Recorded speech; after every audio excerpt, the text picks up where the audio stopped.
Salut à tous et bienvenue dans un nouvel épisode du podcast Vulgarimatique.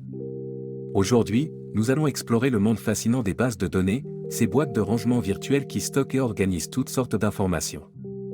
Asseyez-vous confortablement et préparez-vous à devenir un expert en bases de données. Imaginez les bases de données comme des boîtes de rangement pour différentes informations. Vous avez une boîte pour vos vêtements, une autre pour vos livres, et une autre pour vos souvenirs. De la même manière, une base de données est un endroit structuré où vous pouvez stocker et organiser différentes informations, mais dans des boîtes virtuelles appelées tables. Prenons un exemple concret avec une base de données pour votre collection de films. Chaque film a sa propre ligne dans une table, avec des colonnes pour le titre, le réalisateur et l'année de sortie. C'est comme si chaque film avait sa propre petite boîte virtuelle, avec des étiquettes pour chaque détail important. Vous pouvez même effectuer des recherches rapides pour trouver le film que vous cherchez. Les bases de données sont omniprésentes dans notre vie numérique.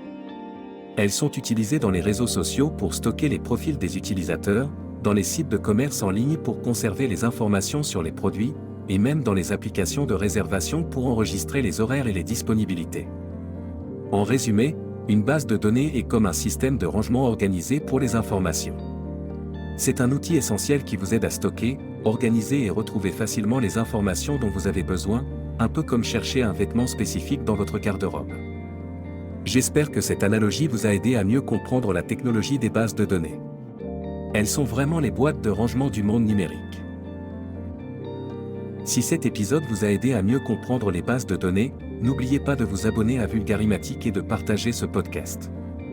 Pour toute question ou besoin de clarification, laissez-nous un commentaire ou envoyez-nous un message. Merci d'avoir écouté cet épisode de Vulgarimatique. Restez à l'écoute pour d'autres sujets passionnants à venir.